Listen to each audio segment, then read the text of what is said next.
Welcome to my channel Tally radar. నేను మీ యజ్ఞమూర్తి. పవన్ కళ్యాణ్తో దిల్ రాజు పెట్టుకుంటున్నారా? ఇప్పుడు ఫిలిం ఇండస్ట్రీ వర్గాలు అవుననే చెప్తూ ఉన్నాయి. ఇటీవల థియేటర్లను బంద్ చేస్తున్నట్లుగా ఎగ్జిబిటర్లు ప్రకటించిన సంగతి తెలిసిందే. జూన్ 1వ తేదీ నుంచి థియేటర్లను బంద్ చేస్తున్నాం, ఎందుకంటే మేము ఇప్పుడు ప్రస్తుతం ఏదైతే నడుస్తుందో ఆ రెంటల్ సిస్టంలో సినిమా థియేటర్ని నడపలేకపోతూ ఉన్నాము. మల్టీప్లెక్స్ థియేటర్లో ఏ విధంగా అయితే పర్సంటేజ్ బేస్ మీద సినిమాలు ఆడిస్తూ ఉన్నారో, అలాగే మా సింగిల్ స్క్రీన్ థియేటర్లో కూడా అలాంటి పర్సంటేజ్ విధానాన్నే అమలు చేయాలి, లేదంటే మేము థియేటర్ని నడపలేం అని చెప్పేసి ఎగ్జిబిటర్లు, తెలంగాణ ఆంధ్రప్రదేశ్ రాష్ట్రాలకు సంబంధించినటువంటి ఎగ్జిబిటర్లు ఒక అల్టిమేటం ఇచ్చారు. అయితే హరిహర వీరమల్లు అనే సినిమా, పవన్ కళ్యాణ్ కథానాయకుడిగా నటించినటువంటి ఆ సినిమా జూన్ 12వ తేదీ విడుదలవుతున్న సందర్భంలో సరిగ్గా దానికి 12 రోజుల ముందు థియేటర్లను బంద్ పెట్టాలనేటువంటి ఆలోచన ఎవరు చేశారు, ఎందుకు చేశారు, ఇది తెలుసుకోవడం కోసం, అంటే ఆ నలుగురు అనేటువంటి పేర్లు వినిపిస్తూ ఉన్నాయి, ఆ నలుగురు అనే మాట వినిపిస్తుంది. సో ఎవరు ఆ నలుగురు? థియేటర్లను జూన్ 1వ తేదీ నుంచి బంద్ పెట్టాలని ఆలోచన చేసి ఎగ్జిబిటర్లను ప్రభావితం చేసినటువంటి ఆ నలుగురు ఎవరో తెలుసుకోవాలని చెప్పేసి ఆంధ్రప్రదేశ్ డిప్యూటీ సీఎం పవన్ కళ్యాణ్ కార్యాలయం నుంచే ఒక లేఖ లాంటిది బయటకు వచ్చింది. దీని మీద ఆంధ్రప్రదేశ్ సినిమాటోగ్రఫీ మంత్రి కందుల దుర్గేష్ కూడా విచారణకు ఆదేశించారు. ఇప్పుడు అధికారులు ఆ పని మీదే ఉన్నారు.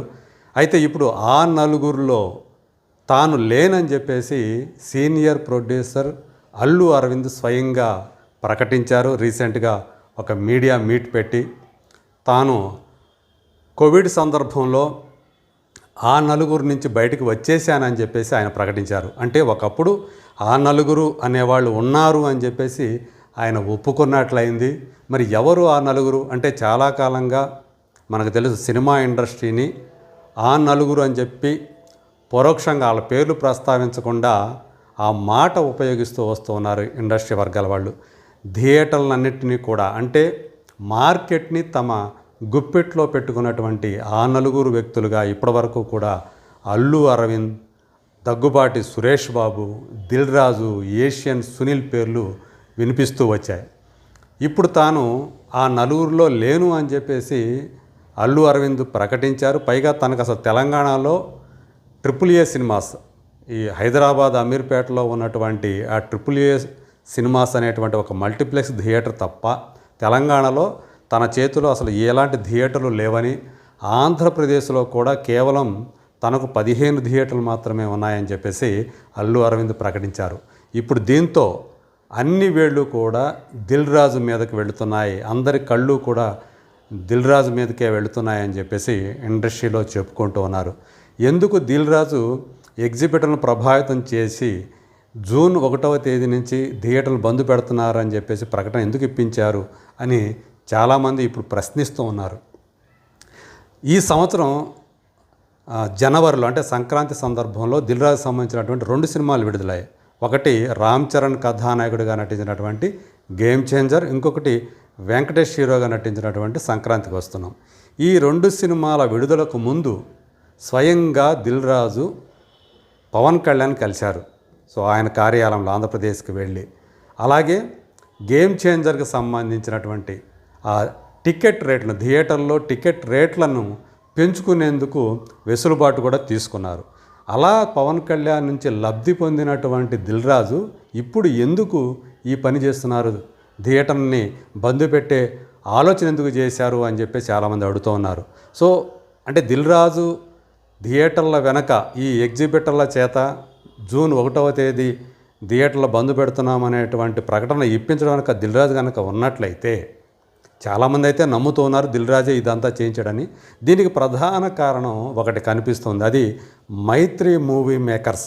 సో వాళ్ళు ఇవాళ టాలీవుడ్లో దిల్ రాజుకు సమాంతరంగా ప్రొడ్యూసర్లుగా, అగ్ర నిర్మాతలుగా అతి స్వల్ప కాలంలోనే ఎదిగారు.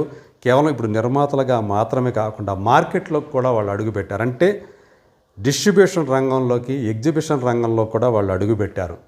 సో అది ఇప్పుడు అంటే ఆంధ్రప్రదేశ్లో ఇప్పుడు చాలా థియేటర్లు మైత్రి మూవీ మేకర్స్ చేతుల్లో ఉన్నాయని చెప్పేసి చెప్తూ ఉన్నారు. ఇది అంటే ఒకవైపు నిర్మాతలుగా తనకి ప్రధాన పోటీదారుగా ఎదగడమే కాకుండా మార్కెట్లోకి కూడా వాళ్ళు విస్తరిస్తూ రావటం అనేది దిల్ రాజుకి బాగా డిస్టర్బ్ అయిపోయాడు.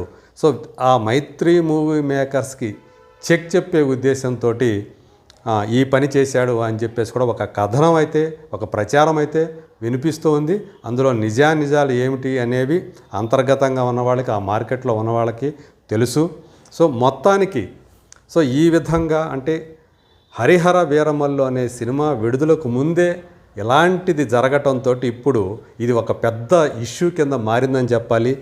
దీనిని పవన్ కళ్యాణ్ చాలా సీరియస్గా తీసుకున్నారని చెప్పేసి వినిపిస్తూ ఉంది. పైగా ఆయన ఇప్పుడు అల్లు అరవింద్ గారు ఇంకొక విషయం కూడా బహిర్గతం చేశారు. అది గతంలో అంటే కల్కి అనే సినిమా విడుదల సందర్భంలో, అది అశ్విని దత్ సినిమా, ఆయన ప్రొడ్యూస్ చేసిన సినిమా.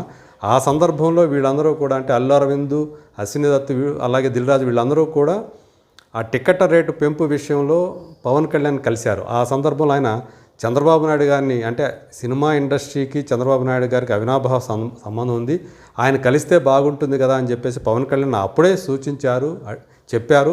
కానీ ఎవరు కూడా దాన్ని పట్టించుకోలేదని చెప్పేసి కూడా ఇప్పుడు అల్లు అరవింద్ గారు బయట పెట్టారు.